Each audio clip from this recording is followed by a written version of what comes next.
Acepté dejar que mi hermana usara mi cabaña para su boda, pero luego descubrí que su prometido ya había comprado muebles nuevos. Así que cancelé todo y le dije, te dejé usar mi casa por un día, no para que te mudaras para siempre.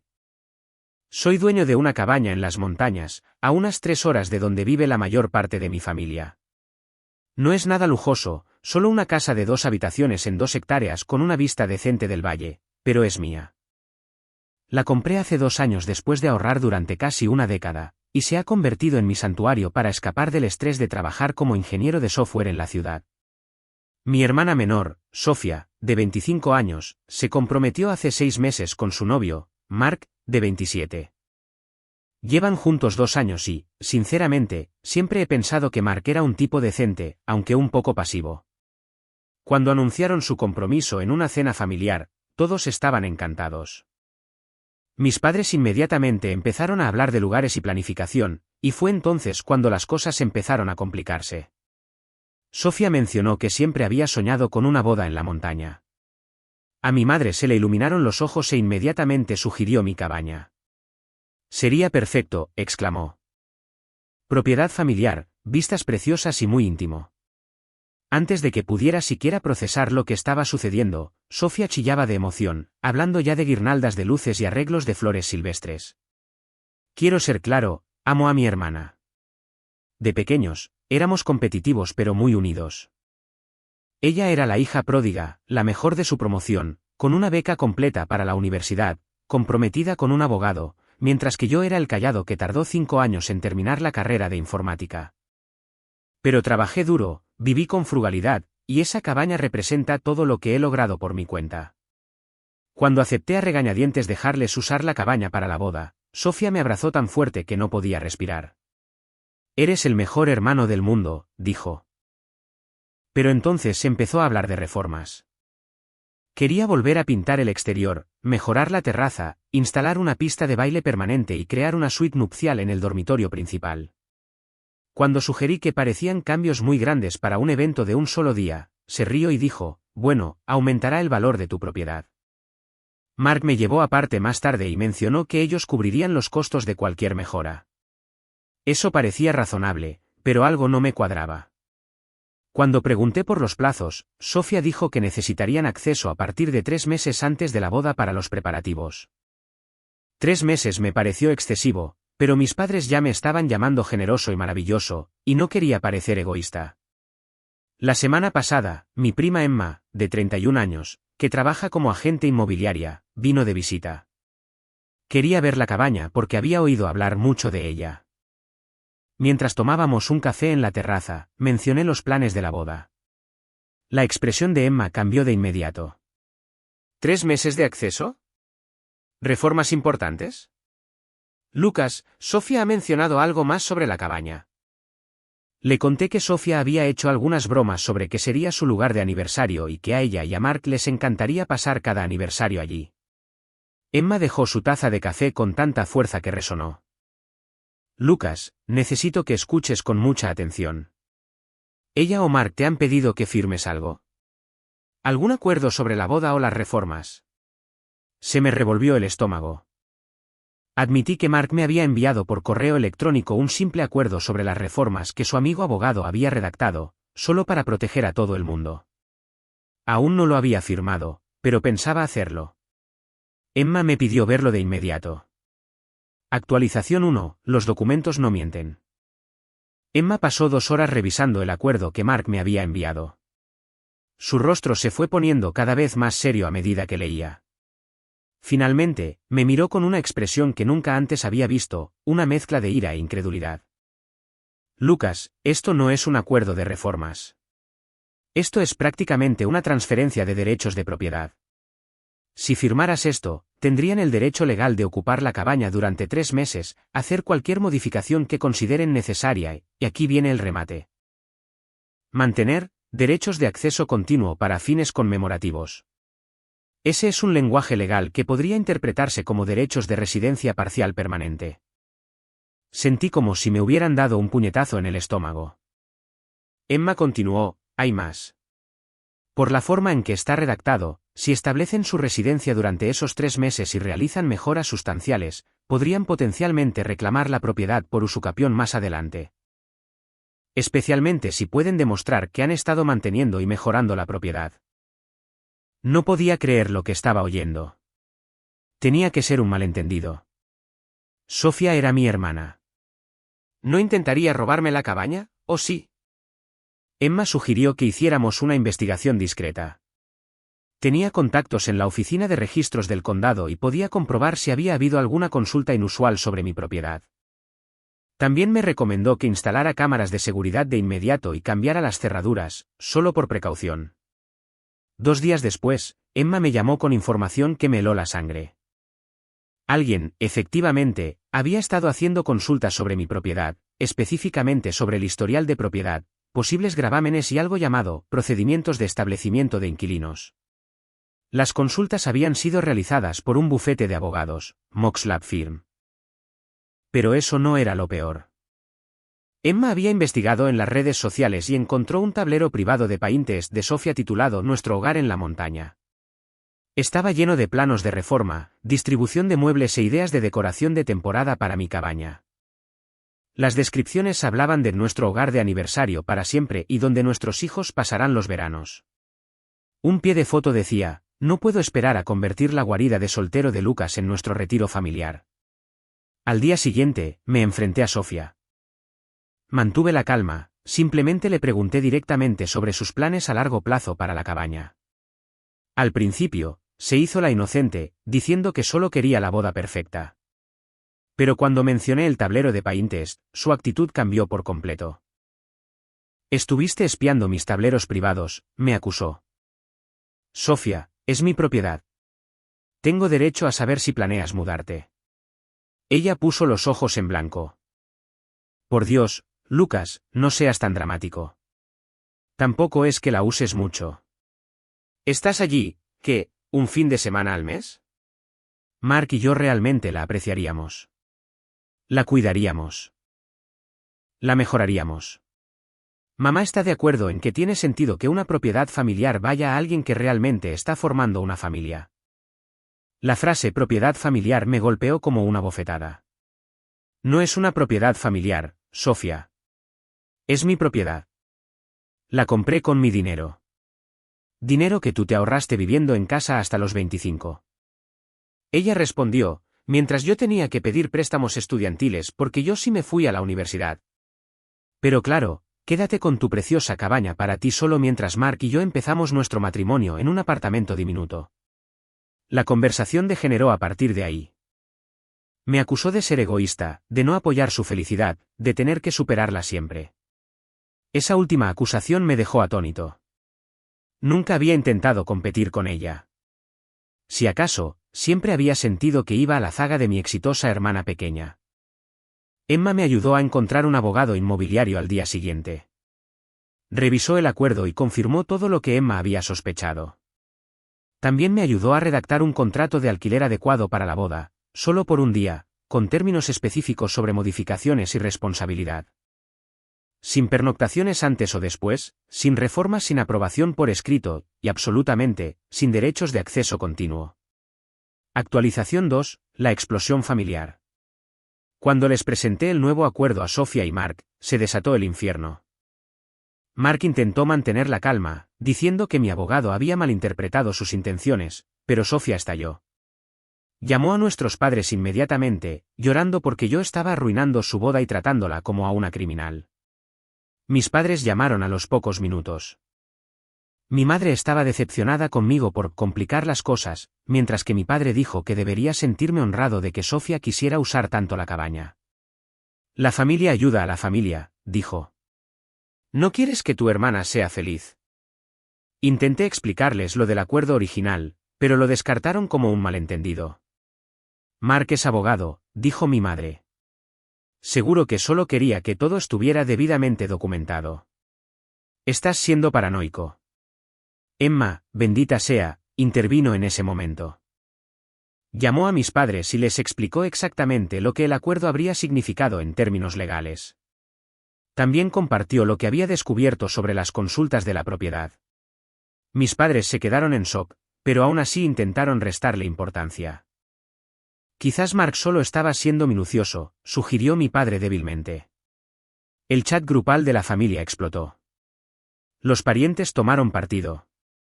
Algunos pensaban que estaba siendo egoísta con mi cabaña de soltero, mientras que otros decían que Sofía estaba siendo una consentida. Mi tía, la madre de Emma, señaló que no era la primera vez que Sofía intentaba apropiarse de cosas que no eran suyas. Aparentemente, hubo un incidente en la universidad donde intentó quedarse con el coche de su compañera de piso estableciendo gradualmente patrones de uso y luego reclamando la propiedad compartida. Sofía publicó una larga diatriba en Facebook sobre miembros de la familia que no la apoyan y cómo algunas personas no soportan ver felices a los demás. No me nombró directamente, pero todo el mundo lo sabía. Mark publicó sobre parientes celosos que intentan sabotear su día especial. Estuve a punto de ceder. El drama familiar era abrumador y empecé a preguntarme si estaba siendo egoísta. Quizás debería dejarles tener la cabaña. Emma me sacó de ese precipicio. Lucas, dijo, esto no va de una boda. Va de respeto y límites. Si cedes ahora, ¿dónde acaba esto? Tenía razón. Me mantuve firme. Les ofrecí el contrato de alquiler de un día o nada. Sofía respondió retirándome la invitación a la boda y anunciando que habían encontrado un lugar mejor, un resort carísimo que ahora mis padres tendrían que ayudar a pagar. Actualización 3, la verdad sale a la luz. Pasaron 3 meses. La boda se celebró sin mí. Vi las fotos en las redes sociales. Parecía preciosa, pero cara. Mis padres estaban fríos conmigo y varios miembros de la familia dejaron de hablarme. Pasé la mayoría de los fines de semana en mi cabaña, intentando convencerme de que había hecho lo correcto. Entonces Emma llamó con una noticia impactante. Había estado en un evento de networking profesional y se encontró con un colega de Mark. Después de unas copas, el colega mencionó que Mark había estado presumiendo de su brillante plan para adquirir una propiedad en la montaña a través de un posicionamiento estratégico familiar. Al parecer, le había estado diciendo a la gente que su ingenuo cuñado iba a entregarle esencialmente una valiosa propiedad por el costo de algunas reformas. Emma grabó la conversación, es un estado donde el consentimiento de una sola de las partes es suficiente para grabar. El colega continuó diciendo que Mark ya había hecho esto antes, se mudó con la familia de una novia, estableció su residencia y luego reclamó derechos de inquilino cuando rompieron. Aparentemente, había leccionado a Sofía sobre cómo abordarme, cómo hacer que pareciera solo una petición de un lugar para la boda mientras sentaba las bases para una reclamación mayor. Me sentí enfermo. Mi propia hermana había estado planeando estafarme para quitarme mi cabaña. Pero Emma no había terminado. También había descubierto que Mark y Sofía ya habían dado una señal para comprar muebles para la cabaña, habían programado contratistas para las reformas e incluso habían investigado cómo cambiar la dirección postal de algunas de sus facturas a la dirección de mi cabaña. Todo antes de que yo hubiera aceptado nada. Le envié todo a mis padres. Mi madre me llamó llorando, disculpándose por no haberme creído. Mi padre estaba furioso, no conmigo, sino con Sofía y Mark. Se enfrentaron a Sofía, quien al principio lo negó todo. Pero cuando le presentaron las pruebas, se derrumbó. La historia que contó fue a la vez patética e indignante. Mark la había convencido de que yo no me merecía la cabaña, que solo había podido comprarla porque había vivido de gorra de nuestros padres durante años. Le había dicho que, como ella era la que estaba formando una familia, tenía más derecho a una propiedad familiar. Le había hecho creer que quedarse con la cabaña era de alguna manera justo, una forma de equilibrar la balanza. Pero entonces Sofía admitió algo que nos dejó a todos en shock. Llevaba años resentida conmigo. No porque yo tuviera más éxito, sino porque me había salido de la competición familiar. Mientras ella se mataba por ser perfecta, notas perfectas, novio perfecto, vida perfecta, yo, discretamente, había seguido mi propio camino y había encontrado la felicidad. La cabaña representaba todo lo que ella creía que ya debería haber conseguido. Se suponía que tú eras el fracasado, dijo entre lágrimas cuando finalmente hablamos. Apenas te graduaste. Vivías en casa. No tenías ambición. Pero eres feliz. Tienes tu cabaña, tu trabajo. Realmente te gusta tu libertad. Yo tengo préstamos estudiantiles, Un marido que me ve como una oportunidad de inversión y unos padres que solo me quieren cuando estoy logrando algo. Actualización 4. El desmoronamiento. La revelación sobre la verdadera naturaleza de Mark y los resentimientos de Sofía desencadenó una avalancha de consecuencias. A la semana de que nuestros padres se enfrentaran a ellos, las grietas en la relación de Sofía y Mark se convirtieron en abismos. Mark, al darse cuenta de que su plan había sido expuesto, intentó controlar los daños culpando de todo a la mala comunicación de Sofía y a los problemas de celos familiares. De hecho, tuvo la audacia de llamarme y sugerir que podríamos llegar a un acuerdo si yo estaba dispuesto a ser razonable. Sofía, mientras tanto, estaba en caída libre. Me llamó una noche a las 2 de la mañana, borracha y llorando. Ni siquiera le gustan las montañas, sollozaba. Solo veía signos de dólar. Calculó el valor de tu propiedad y habló de cómo podríamos alquilarla en Airbnb cuando no estuviéramos allí. Nunca se trató de nuestro lugar de aniversario. Siempre fue por el dinero. Reveló detalles más inquietantes. Mark la había estado presionando para que preguntara a nuestros padres sobre su testamento, sugiriendo que se asegurara de recibir su parte justa. Había hecho hojas de cálculo de los activos familiares y tenía planes sobre cómo aprovechar las relaciones para obtener beneficios económicos. La cabaña era solo el primer paso en un plan más grande para acumular propiedades familiares. Mis padres estaban devastados. Habían pagado la mayor parte de la boda, creyendo que apoyaban la felicidad de su hija. Ahora se daban cuenta de que habían financiado el espectáculo de un estafador. A mi padre, en particular, le afectó mucho. Siempre se había enorgullecido de ser un buen juez de carácter y se sentía humillado por haber sido engañado. Emma, siempre la investigadora, descubrió que Mark tenía deudas significativas que no le había revelado a Sofía. Préstamos de la Facultad de Derecho, deudas de tarjetas de crédito y un negocio fallido lo habían dejado desesperado. El plan de la cabaña no era solo codicia, era desesperación disfrazada de derecho. Sofía volvió a casa con nuestros padres. Dijo que necesitaba tiempo para pensar, pero sospecho que ya sabía que el matrimonio había terminado. Mark intentó salvar la situación sugiriendo terapia de pareja, pero Sofía finalmente había visto a través de su manipulación. Él seguía diciendo que tú eras el egoísta, me contó. Pero tú nunca pediste nada a nadie. Simplemente trabajaste, ahorraste y construiste tu propia vida. Él es el que se siente con derecho a los logros de los demás. Actualización 5, 6 meses después, la conversación real. Han pasado 6 meses desde la boda que casi no fue, y el panorama de nuestra familia ha cambiado por completo. Sofía y Mark se están divorciando. Es un proceso complicado. Mark intentó reclamar que se le debería compensar por el trabajo emocional de planificar una boda y las oportunidades profesionales que había sacrificado al casarse con nuestra familia disfuncional. Sus intentos de reclamar activos de un matrimonio que duró menos de 6 meses serían risibles si no fueran tan patéticos. Pero la verdadera transformación ha sido en mi relación con Sofía. Después de dejar a Mark, empezó a ir a terapia individual, no de pareja. Su terapeuta le ayudó a darse cuenta de que la cultura de competición constante de nuestra familia había distorsionado su sentido de la autoestima. Solo podía valorarse a sí misma a través de logros y comparaciones. Quedamos para tomar un café en un lugar neutral. No en la cabaña, no en casa de nuestros padres, solo una cafetería tranquila en el centro. Fue la primera conversación honesta que habíamos tenido en años, quizás nunca.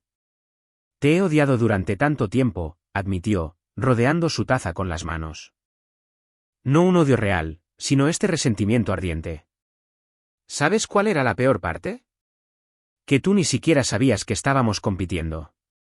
Tenía razón. Nunca nos vi como competidores. Yo solo intentaba sobrevivir, encontrar mi propio camino.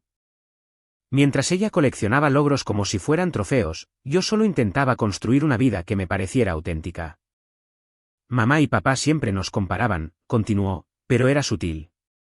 Sofía saca todos sobresalientes, pero Lucas es tan creativo. Puede que Lucas no sea académico, pero a Sofía a veces le cuestan las relaciones sociales. Creían que estaban siendo equilibrados. Pero nos estaban poniendo a competir el uno contra el otro. Hablamos de nuestra infancia, viéndola con nuevos ojos. Cada logro de ella había estado ensombrecido por la pregunta de si era suficiente para mantenerse por delante. Cada dificultad mía había sido amortiguada por haberme salido de la carrera por completo. Ella había estado corriendo hasta agotarse en una cinta de correr mientras yo me había desviado para encontrar mi propio camino. Lo de la cabaña, dijo, mirando fijamente su café. No era realmente por la cabaña. Era por ganar. Por tener finalmente algo más grande que tú. Mark alimentó eso. Me hizo creer que me lo merecía, que quitártela era justicia. Pero solo era yo intentando demostrar que yo era la exitosa. Le pregunté qué significaba el éxito para ella ahora. Se rió, pero con amargura. No lo sé. Tengo 25 años, me estoy divorciando, vivo con mis padres y voy a terapia. Según mis antiguos estándares, soy un completo fracaso. Pero también estoy aliviada, como si por fin pudiera dejar de correr. Empezamos a vernos semanalmente, no para reconciliarnos exactamente, sino para reconstruir. Tuvimos que aprender a ser hermanos sin la competición, sin los roles que nuestra familia nos había asignado. No fue fácil. Hubo sesiones en las que los viejos resentimientos resurgieron, donde ella me acusó de tenerlo fácil, donde yo le señalé que ser etiquetado como la decepción de la familia no era precisamente un paseo. Emma se unía a nosotros a veces, aportando la perspectiva de alguien que nos quería a ambos, pero que había visto nuestra disfunción con claridad. Vuestros padres tenían buenas intenciones, dijo durante una discusión particularmente intensa. Pero os criaron como a caballos de carreras, no como a personas. Todo giraba en torno al rendimiento, los logros, la comparación. Ninguno de los dos aprendió a simplemente existir sin medirse con algo. Tenía razón. Sofía nunca había aprendido a valorarse a sí misma fuera de los logros. Yo nunca había aprendido a lograr algo sin miedo al fracaso. Éramos las dos caras de la misma moneda dañada. Actualización final, encontrando la paz. Mientras escribo esto, ha pasado un año desde el anuncio de compromiso de Sofía que inició toda esta saga. La cabaña sigue en pie, sin cambios por planes de reforma o estratagemas inmobiliarias, pero todo lo demás se ha transformado. Sofía está reconstruyendo genuinamente su vida. Sigue en terapia, trabajando en años de perfeccionismo y búsqueda de validación externa. Consiguió un trabajo en una ONG, con un salario más bajo que su anterior puesto corporativo, pero más gratificante. Está saliendo de manera casual, pero dice que necesita aprender a estar sola antes de poder estar con alguien de forma sana. El divorcio de Mark se finalizó el mes pasado.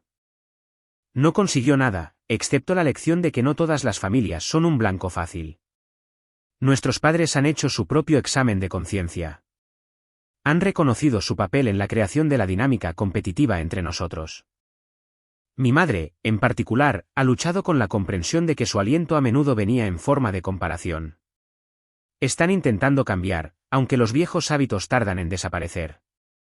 La semana pasada, mi madre empezó a decir, a Sofía le va tan bien en su nuevo trabajo, quizás tú deberías. Antes de corregirse y cambiar de tema. Emma se ha convertido en la terapeuta familiar no oficial, señalando la disfunción cuando la ve y negándose a dejarnos volver a los viejos patrones. Bromea con que debería cobrarnos por sus servicios, pero sé que simplemente está aliviada de ver a sus primos actuar finalmente como familia en lugar de como rivales. En cuanto a la cabaña, se ha convertido en algo inesperado, un terreno neutral. Sofía vino de visita el mes pasado por primera vez desde que todo explotó. Se quedó en la terraza, mirando la vista, y dijo, realmente es preciosa. Entiendo por qué te encanta. Eres bienvenida a visitarla, dije, y lo decía en serio. Como invitada. Como mi hermana. Ella sonrió, y por primera vez en años, la sonrisa le llegó a los ojos. Me gustaría, pero quizás todavía no. Necesito descubrir quién soy cuando no estoy tratando de quitarte cosas. Estamos planeando una reunión familiar en la cabaña para Acción de Gracias. No una invasión, no una competición, solo una familia compartiendo un espacio y una comida. Mis padres vendrán. Emma traerá a su pareja. Y Sofía vendrá sola, pero no se sentirá sola. Probablemente lucharemos con las viejas dinámicas y tendremos que elegir conscientemente nuevos patrones, pero lo estamos intentando. La cabaña que casi fue robada se ha convertido en un símbolo de otra cosa, de límites mantenidos, verdades reveladas y relaciones reconstruidas sobre la honestidad en lugar del rendimiento. Sigue siendo mi santuario, mi logro, mi espacio. Pero ahora, también es un recordatorio de que proteger lo tuyo no significa que no puedas compartirlo libremente cuando el momento y las circunstancias son las adecuadas. Sofía me envió un mensaje de texto ayer. Era un anuncio de un pequeño apartamento que está considerando comprar. Mi propio lugar, escribió. Más pequeño que tu cabaña, pero mío.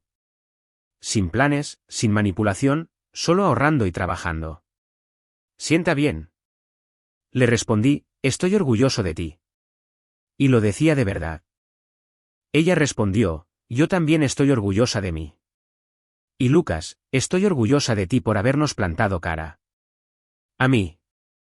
Si me hubieras dejado quedarme con la cabaña, nunca habríamos llegado aquí. Tiene razón.